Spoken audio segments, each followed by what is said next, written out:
औज़ुबिल्लाहिमिनश्शैतानिर्रजीम बिस्मिल्लाहिर्रहमानिर्रहीम। मैं डॉक्टर अमजद फ़ारूक आपको Ittehad college of pharmacy and health sciences के प्लेटफॉर्म से फार्माकोलॉजी के सेकंड ईयर के लेक्चर में वेलकम करता हूँ। आज का ये लेक्चर नंबर 14 होगा और हमारा टॉपिक आज का है कोलिनर्जिक एंटेगोनिस्ट। इससे पहले हमने कोलिनर्जिक एगोनिस्ट पढ़ा था और उसमें जो मेन ड्रग थी वो एसिटाइलकोलिन थी। ये उसके उल्ट है, एंटेगोनिस्ट है, उसको रोकने वाला। ये ऑटोनॉमिक सिस्टम का टॉपिक है, हमें ऑटोनॉमिक नर्वस सिस्टम का टॉपिक कोलिनर्जिक एंटेगोनिस्ट। तो स्टार्ट करते हैं। तो कोलिनर्जिक एगोनिस्ट एंटेगोनिस्ट ड्रग कौन सी हैं जी? पहले इसमें है एंटी मस्करेनिक एजेंट, जो मस्करेनिक रिसेप्टर्स पे एक्ट करती हैं, जैसे कि एट्रोपिन इसकी मेन ड्रग है। और गैंग्लियोनिक ब्लॉकर्स कौन से हैं जी? ये है माइकामाइलामीन। और न्यूरोमस्कुलर ब्लॉकर्स कौन से हैं जी? सेक्सिनाइलकोलिन और ट्यूबोकुरारिन। ये इनकी जो है ड्रग्स हैं। तो सबसे पहले हम मेन जो ड्रग है इसकी सबसे इम्पोर्टेंट है वो एट्रोपिन है। Atropine is a anti muscarinic agent. अगर इसका देखा जाए मैकेनिज्म ऑफ एक्शन, तो एट्रोपिन है क्या? ये केमिकली एक टर्शरी अमीन है और बेलाडोना अल्कलाइड से ये हासिल होती है। जैसे कि हमने फार्माकोग्नोसी में पढ़ा था, अल्कलाइड्स में एट्रोपा बेलाडोना एक प्लांट है, इसका सोर्स, जहाँ से ये एट्रोपिन जो है डिस्कवर हुई है। और इसकी जो ज़्यादा अफिनिटी है वो मस्करेनिक रिसेप्टर्स की तरफ है। हमने देखा था दो तरह के रिसेप्टर हैं, एक निकोटेनिक एक मस्करेनिक। तो इसकी जो अफिनिटी है ज़्यादा, इसके जो क्लोज होने के हैं, बाइंड होने के चांसेस वो मस्करेनिक रिसेप्टर पे हैं। Where it bind competitively. Competitively का मतलब होता है कि दो ड्रग के दरमियान अगर एक कंपटीशन और मुकाबला हो तो एक जो है ना वो दूसरे पे हावी हो जाए। तो वो ये क्या करती है जी, एस्ट्रेलकोलिन को बाइंड नहीं होने देती रिसेप्टर पे, खुद जाके बाइंड हो जाती है। तो एस्ट्रेलकोलिन के मुकाबले में ये फौरी जाके रिसेप्टर को ऑक्यूपाई कर लेती है ताकि एस्ट्रेलकोलिन अपना असर ना करे। एस्ट्रेलकोलिन न्यूरोट्रांसमीटर है बॉडी में, हमारे नर्वस सिस्टम में, तो वो एक्ट ना करे जाके रिसेप्टर पे और ये खुद जाके वहाँ पे बाइंड कर जाती है रिसेप्टर पे। So preventing acetylcholine from binding to those sites, those receptors. So atropine act both centrally और पेरिफेरली। ये सेंट्रल नर्वस सिस्टम पे भी एक्ट करती है और पेरिफेरल सिस्टम पे भी एक्ट करती है। और ड्यूरेशन ऑफ एक्शन देखा जाए तो 4 आवर्स है इसका, जब इसको इंजेक्ट किया जाता है। और जब इसको टॉपिकली आई में, यानी कि ऊपर आई के अंदर जो जब इसको आई ड्रॉप्स डाले जाते हैं, तो इसका जो एक्शन है काफ़ी देर तक वो रहता है और ये स्टिमुलेट करती है सीएनएस को।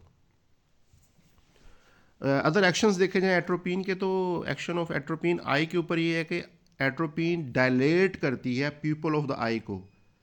इस एक्शन को कहते हैं मिड्रियासिस, यानी कि आँख की जो पुतली है उसको ये बढ़ाती है, डायलेट खोल देती है, चौड़ा करती है, मिड्रियासिस काज करती है। इसके उल्टे मियोसिस, पुतली का छोटा हो जाना, वो करती है स्टैलकोलिन। तो ये उसका उल्टा एट्रोपिन, ये मिड्रियासिस काज करती है। तो ये पेशेंट जो होते हैं ना, न्यूरो एंगल ग्लाकोमा के पेशेंट, उसमें ये एक्शन रिक्वायर्ड होता है। और इंट्रा आकुलर प्रेशर जो है ना, ये इंक्रीज़ कर सकती है ऐसे पेशेंट्स में। ऐसे पेशेंट में इंट्रा आकुलर प्रेशर जो है वो इंक्रीज़ हो जाता है, जिस ये जो डेंजरस है। तो इसको जो है ना कॉन्शियसली यूज़ किया जाता है आई के लिए। और जीआईटी में क्या है?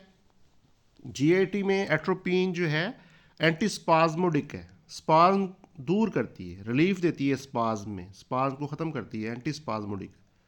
और जीआईटी का जो एक्टिविटी है उसको रिड्यूस करती है। और स्लेवरी ग्लैंड्स में क्या है जी? स्लेवा देखा जाए तो ये ड्राई करती है, माउथ को ड्राई करती है। स्लेवरी ग्लैंड्स की प्रोडक्शन जो स्क्रीशन उसको कम करती है, सो ड्राई माउथ होता है इससे। और स्वाल्विंग यानी कि निगलने का अमल और बोलने का अमल डिफ़िकल्ट हो जाता है। और रेस्पिरेटरी ट्रैक पे देखा जाए तो एट्रोपिन जो है ना वो सिक्रीशंस को यहाँ भी रिड्यूस करती है। और कार्डियोवास्कुलर देखा जाए, हमारा जो दौरान खून का निज़ाम है, तो लो डोजेज़ में जो है ये कार्डियक रेट को कम करती है और हाई डोज में कार्डिक रेट को बढ़ाती है, हार्ट रेट को। और स्वेट ग्लैंड देखा जाए, हमारे पसीने के जो ग्लैंड्स हैं, वहाँ पे देखा जाए तो ये इनहिबिट करती है, रोकती है स्वेट ग्लैंड्स को, तो स्किन ड्राई हो जाती है इससे, और हॉट और ड्राई रहती है स्किन। और इसके थेरापेटिक यूजेस देखे जाए, इस्तेमाल क्या हैं, तो ये यूज़ होती है टॉपिकली, यानी आइज़ में, examination of retina and optic disc for accurate measurement of refractive errors.